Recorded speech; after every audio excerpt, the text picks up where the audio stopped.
예, 유혁입니다. 예. 네.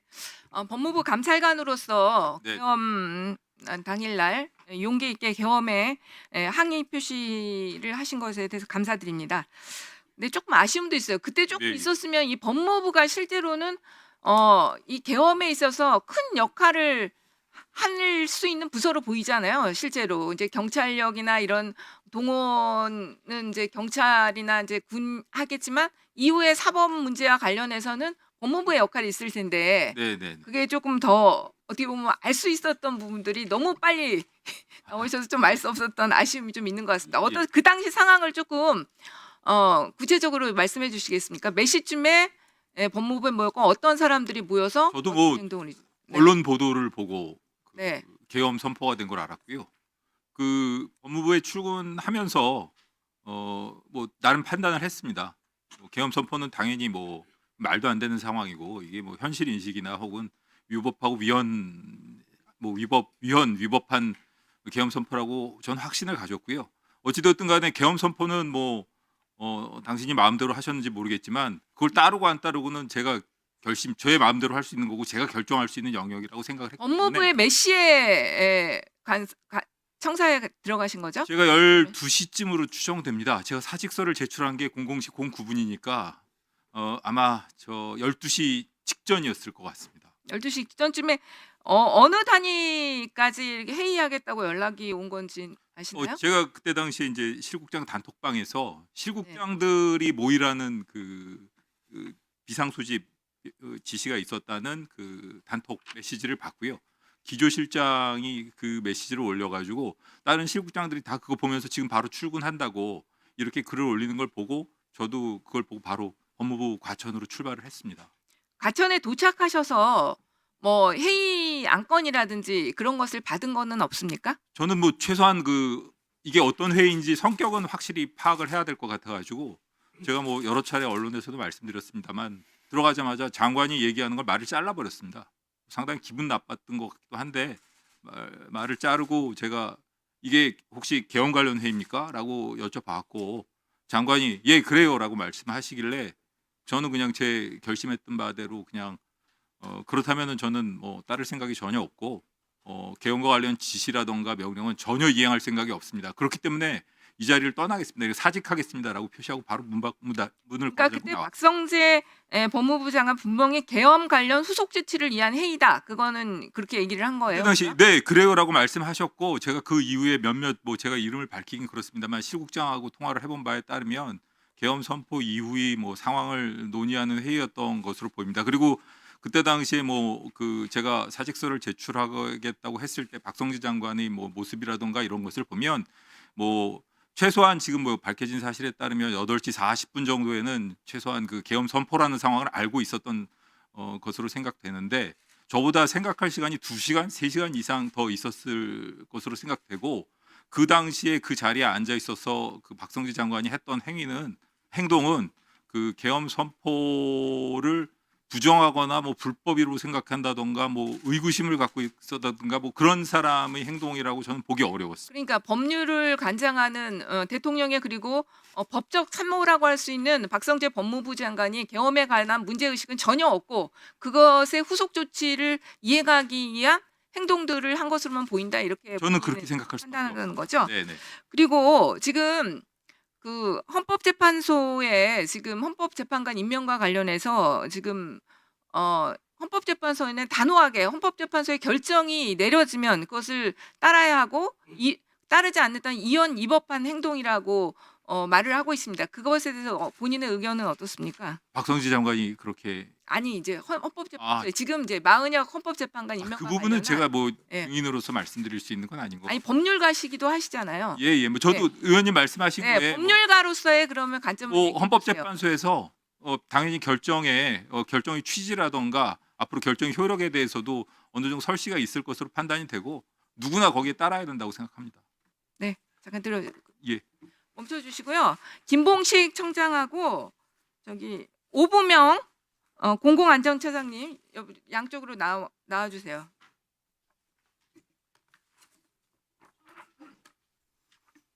네. 김봉식 청장님은 참 책임 무거우신데 더 무거운 것이 그때 당일날 8층 서울청 상황지휘센터에서 참모들과 법률 검토를 했죠. 그래서 참모들 대다수가 그때 당시에 국회의원들의 출입을 막는 이런 것들이 위법하다, 이원적이라는 얘기를 했었습니다. 그럼에도 그 의견을 안 받아들였어요. 1분 주세요. 정리. 네, 마무리해 주세요. 네. 1분만 더 주시고요. 네. 네. 처음 그때 당시에 네. 그 의견 낸 거 얘기해 보세요. 처음 1차 차단했을 때 네. 법 시입 지수를 보고 저와 참모들이 청장님께 건의를 드렸고 청장님께서 그 의견을 수렴을 해서 1차 차단 해제가 이루어졌습니다. 그러니까 어쨌든 그때 당시에 국회의장을 비롯해서 국회의원들의 출입을 가로막는 것은 헌법에도 비상계엄 해제 요구권이 있으니까 문제가 있다, 이런 의견으로 얘기한 거 맞죠? 맞습니다. 그리고 대부분이 다 그렇게 얘기를 했죠. 그렇습니다. 네. 그러니까 결국 어떻게 보면 비상계엄 포고령 자체에 1호의 문제점을 지적하신 거예요.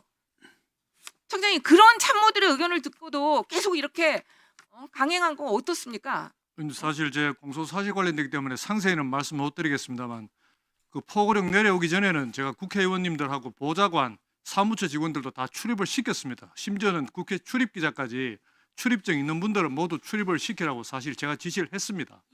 그 이후에 이제 포고령 내려온 이후에 좀 상황이 달라졌는데, 그 짧은 초유의 급박한 상황에서 어떻게든 그 부분이 따라야 되느냐 말아야 되는 그런 판단을 빨리 해야 되는 상황에서 일부 참모들의 그 자리에서는 즉석 브레인스토밍 같은 그런 과정이 있었고, 그 부분에서 상급청에서 지시가 내려온 부분을 소화하고 이행해야 될 그런 부분에서 제가 판단을 했던 겁니다. 제가 제 지휘 책임을 회피하려는 것이 아니고 그 부분에서 제가 물론 상급청의 지시가 있었습니다만 그 자리에서 포고령에 따라야 될 초유의 급박한 상황이고 포고령이라는 게 처음이기 때문에 그 부분에 대해서 논란이 좀 있었습니다. 사실 그 당시에 법무부나 대검 이런 데서 어느 한 부서라도 공식적으로 이게 위헌 위법하다고 발표한 부서가 없지 않습니까? 그 짧은 순간에 경찰에서 판단하고 집행을 해야 되는데, 그래서 그 부분에 대한 판단의 책임은 제가 당연히 지는 건 맞습니다만, 그 현장에 직원들한테까지 그런 강요한다는 건 쉽지 않다고 생각합니다.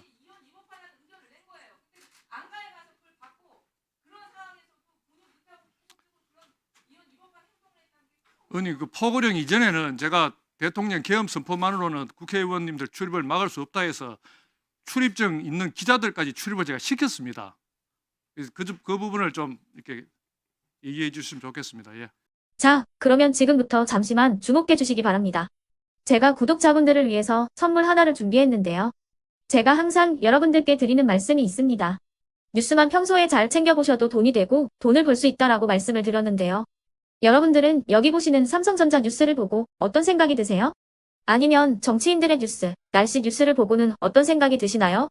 그냥 뉴스만 보고 끝내는지, 아니면 이 뉴스를 어떻게 이용할 수 있는지, 이 부분을 고민하고 계시는지를 되물어보고 싶습니다. 그 이유가 뭐냐 하면 제가 지난번에 여러분들께 뭐라고 말씀을 드렸었죠? 지금은 반도체 섹터를 눈여겨보셔야 한다고 말씀드렸습니다. 그리고 나서 이런 썸네일들 뉴스를 통해서 많이 보셨을 겁니다. 반도체 내용이 이슈가 됐을 때 부자들은 어떻게 생각한다? 반도체 관련주들은 뭐가 있는지, 어떤 종목이 가장 좋은지, 어디에 투자해야 돈이 몰리는지 자연스럽게 생각한다고 제가 말씀을 드렸죠. 그 이유가 뭐냐 하면 부자들이 봤을 때는 이슈가 곧 돈으로 이어지고 그 이슈가 나에게 돈을 벌어준다는 경험적 확신이 있기 때문에 부자들은 항상 이런 사회적 이슈를 관심 있게 챙겨본다고 제가 말씀을 드렸습니다. 이번에도 마찬가지인데요. 제가 지난번에 시청자분들과 함께하는 주식으로 수익 내기 이벤트를 진행했었죠. 당연히 100% 무료로 진행을 했었고요. 여기 보시면 아시겠지만 제가 지난번에도 구독이라고 보내주신 모든 시청자분들께 반도체 관련주 중에 가장 크게 급등할 딱 한 종목, 많은 종목도 아니라 한미반도체 한 종목을 여러분들께 추천드렸어요. 그러면서 여기 나와 있는 대로 정확히 얼마에 매수해야 하는지, 그리고 수익률이 어느 정도 나왔을 때 팔아야 하는지를, 이런 부분들까지 여러분들에게 정확히 알려드렸었는데 지금 실제로 어떻게 되었다? 오른쪽을 보시면 아시겠지만 제가 지난번 문자 발송으로 이 한미 반도체를 소개해드리고 나서 실제로 이렇게 5배 이상 어마무시한 상승이 나왔습니다. 100만 원만 투자를 했어도 무려 500만 원이 넘는 수익금이 생긴 거죠. 그래서 당시에도 굉장히 많은 분들이 제가 드린 이 한미 반도체로 수익을 내실 수가 있으셨을 텐데요. 다시 한번 축하드린다고 말씀을 드리겠고, 이번에도 마찬가지입니다. 앞으로도 2024년, 2025년 계속해서 기대해볼 섹터는 AI입니다. 그 중에서도 AI 반도체는 그 누구도 부정할 수 없는 미래 성장 산업입니다. 그러면 우리가 어떻게 생각해 볼 수 있을까요? AI 반도체 종목 중에 앞으로 크게 대장 역할을 하면서 10배 이상 급등할 수 있는 텐베고 종목을 지금부터 열심히 추적해야 한다는 겁니다. 큰 돈을 투자하지 않더라도 월급의 일부분 아주 소액이라도 이 종목을 모아가야 수백 %의 수익률을 손에 쥘 수 있는 것이죠. 지금 여러분이 보고 계시는 이 유튜브 또한 AI 반도체와 아주 밀접한 연관이 있고 반도체야말로 대한민국의 핵심 산업으로 앞으로 더더욱 시장은 성장할 수밖에 없습니다. 그렇기 때문에 제가 이번에도 뭘 보내드리고 있냐면 지난번과 똑같이 구독이라는 문자를 보내주시면 제가 AI 반도체 관련주 중에 앞으로 대장주 역할을 하면서 주가가 가장 크게 급등할 한 종목을 여러분들께 문자 발송으로 종목명과 사고 파는 시점을 모두 알려드릴 건데요. 그 문자를 받고 여러분들이 주식으로 돈 버는 연습을 한번 해보셨으면 좋겠고요. 혹시라도 나는 주식을 하지 않는다 하시는 분들은 주변에 주식하시는 지인분들에게 말씀을 해주셔도 되고요. 아니면 연세가 있으셔서 투자가 어렵다 하시는 분들은 이 종목을 자녀분들에게 한번 사봐라. 이걸로 한번 수익을 내봐라. 이렇게 조언을 해주실 수도 있는 거겠죠. 그래서 지금 이 영상을 보시는 시청자분들 중에 나도 이번 종목이 좀 궁금하다 하시는 분들은요. 누구나 상관없이 그리고 어느 시간대나 상관없이 부담 없이 010-2514-5930번으로 구독이라는 문자 보내주시면 제가 이번에도 똑같이 무료 추천 급등주 문자를 보내드리겠습니다. 이해되시겠죠? 제 번호 010-2514-5930번으로 구독이라는 문자 보내주시면 여러분들이 직접 이슈를 통해서 돈 버는 연습을 해보실 수가 있는 거고 제가 돈을 받는 것도 아니고 투자를 대신해 드리는 것도 아니기 때문에 부담 없이 신청해 주시면 되는 겁니다. 그리고 수익이 나면 저는 다른 것은 하나도 바라지 않습니다. 제 채널에 구독, 좋아요 한 번씩만 눌러주시라 이렇게 다시 한번 말씀을 드리겠습니다.